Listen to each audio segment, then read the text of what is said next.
ان کا جو سٹیٹمنٹ ہے جو وہ کہتے ہیں انہوں نے ایک کٹ آف ڈیٹ دی فروری 2021 میں فیصلہ کیا 23 نومبر، اس سے پہلے D G I S P R ایسی باتیں کر چکے ہیں ویسے آئی نو دیٹ، آج انہوں نے اس کا اعلان خود کیا. اب کیا یہ سمجھا جائے کہ آنے والے دنوں میں یہی پالیسی ہوگی یا یہ بدل بھی سکتی؟ دیکھیے بات یہ ہے کہ ان کا یہ اعلان جو ہے یہ بہت ہی میں سمجھتا ہوں حوصلہ افزا بات ہے، اور بہت دنوں تک اس کی بازگشت جو ہے وہ ہم سنتے رہیں گے کہ اس میں نہ صرف یہ ایک چھوٹا سا کنفیشن ہے، اس میں ایک فیوچر کا راستہ دکھانے کی بات انہوں نے کی ہے، تسلیم کیا ہے کہ ہم سے کیا غلطیاں ہوئی. ابھی میرے بھائی کہہ رہے تھے کہ جو نواز شریف صاحب تھے وہ کہیں انہوں نے اس خواہش کا اظہار کیا ہوگا کہ وہ امیر المومنین بننا چاہتے ہیں، لیکن یہ ہمارے بھائی عمران خان صاحب جو ہیں یہ تو پریکٹیکلی امیر المومنین بن گئے. وہ تو کہتے ہیں جو مجھے چھوڑ کے جائے وہ مشرک ہے، جو میرا پیغام ایسے ہی لے کے جائیں جیسے رسول اللہ کا پیغام لے کے رسول نکلتے تھے. تو یہ تو خیر اس پر زیادہ تفصیل سے بحث کرنے کی میرے خیال سے ضرورت نہیں ہے، لیکن یہ خواہشات جو ہیں یہ انہی خواہشات کے محتاج ہو کے ہی ہماری لیڈرشپ ذلیل ہوتی ہے اور اسی کی انہیں سزا بھگتنی پڑتی ہے.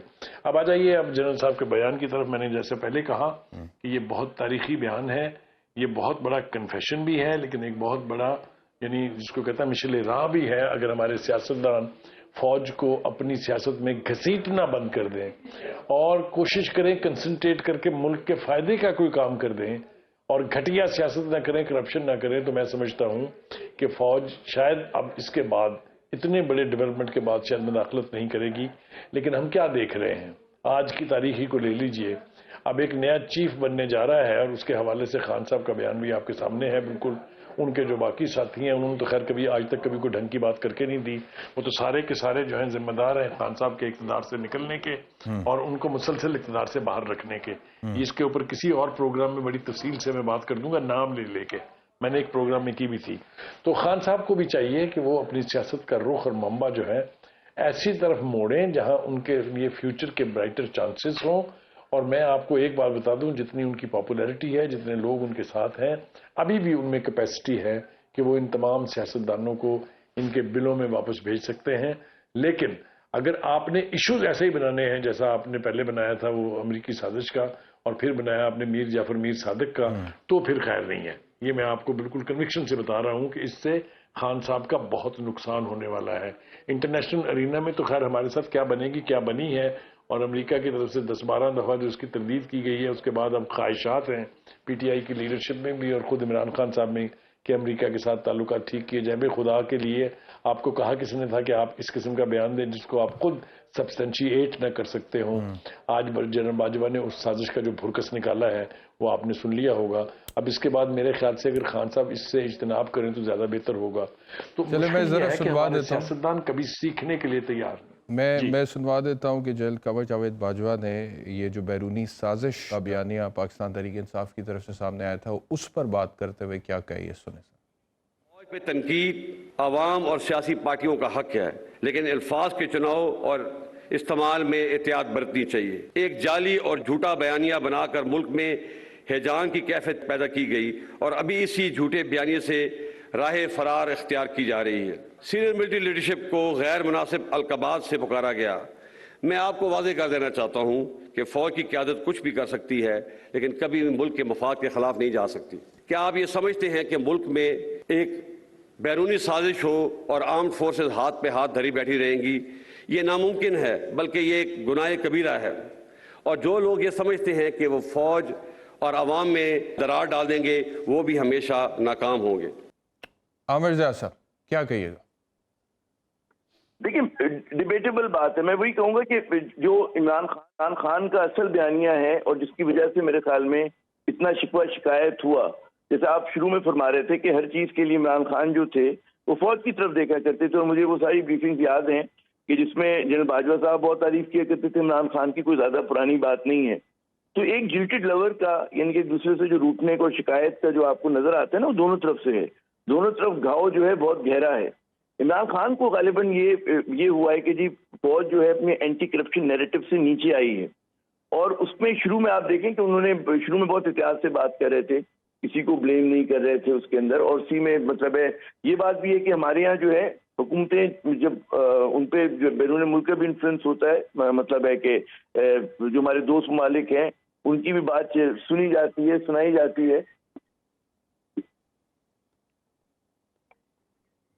اچھا، کوئی آڈیو کا مسئلہ آ رہا ہے، دوبارہ اس کو فکس کیجیے گا. دوسرا یہ ہے کہ یہ جو ایک اور بات انہوں نے کہی اباؤٹ ڈیموکریسی، جنرل باجوہ نے، وہ بھی آپ کو سنواتے ہیں.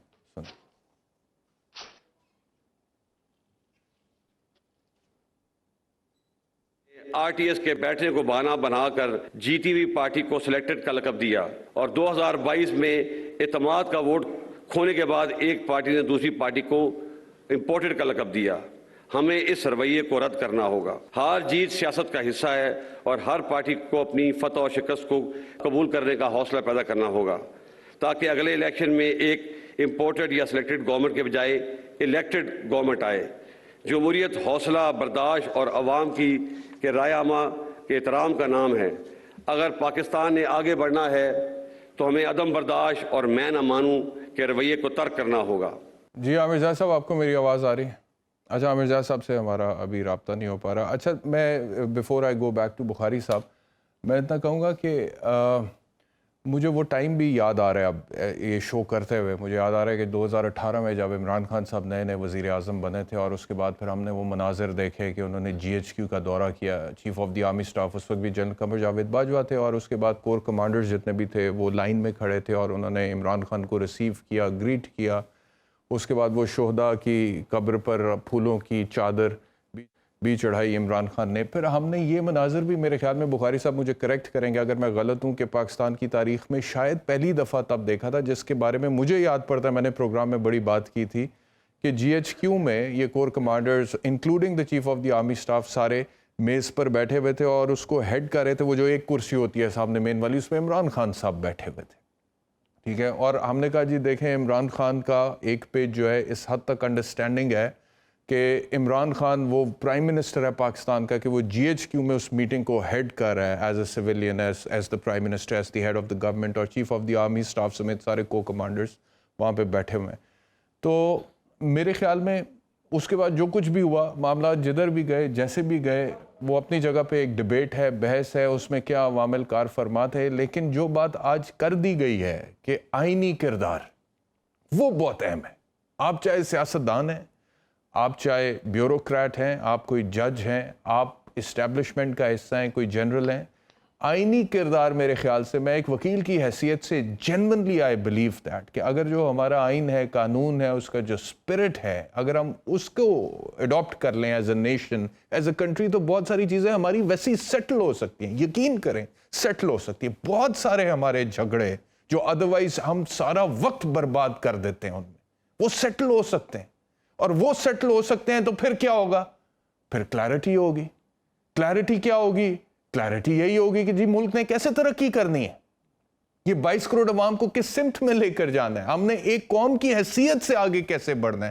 دیکھیں ملیٹریلی تو ہم بہت کچھ اچیو کر چکے ہیں الحمدللہ. میں کئی دفعہ کہہ چکا ہوں کہ دنیا کی 5ویں 6ٹھی بڑی ترین فوج ہے پوری مسلم دنیا میں. واحد نیوکلیر پاور اسلامی جمہوریہ پاکستان ہے. ہندوستان کتنی ان کا ڈیفنس بجٹ جو ہے وہ ہمارے پورے بجٹ سے زیادہ، لیکن اس کے باوجود ہندوستان کی ہمت نہیں ہوتی کہ ہمارے ساتھ کچھ کرے. وہ کیوں؟ کیونکہ تگڑی فوج ہے، کیونکہ ملٹری مائٹ ہے، کیونکہ نیوکلیر کیپیبلٹی ہے. اب وہ ہم نے اچیو کر لیا.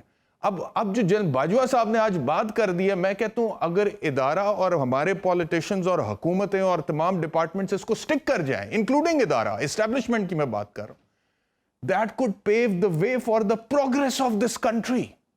We can become one of the greatest nations on the face of this earth. I'm telling you, because اتنا potential ہے ہمارے پاس، اتنا potential ہے. لیکن مسئلہ یہ ہے ہماری priority set نہیں ہے، ہمارے فنڈامنٹلز درست نہیں ہے، ہماری بیسکس ٹھیک نہیں ہے، ہم آپس میں لڑتے رہتے ہیں. بیسک چیز، وہ بیسکس اگر سیٹل ہو جانا ہے قانون کے مطابق، آئین کے مطابق، اگلی سٹیج ہوگی اچھا جی ہم نے اکنامکلی پراسپر کرنا کیسے ہے، ہم نے گروتھ کیسے کرنی ہے، ہم نے بچوں کو کیا دینا ہے، فیوچر کیسے بنانا ہے، چائنا کی طرح سپر پاور کی طرف ڈائریکشن میں کیسے جانا ہے، ہندوستان کا مقابلہ معیشت میں کیسے کرنا ہے. ملیٹریلی تو کر چکے ہیں الحمدللہ، کامیاب ہیں اس میں. لیکن یہ جب تک ہم اپنے گھر کے مسئلے حل نہیں کریں گے بخاری صاحب، تب تک کوئی چیزیں اتنی پرومسنگ نہیں ہیں.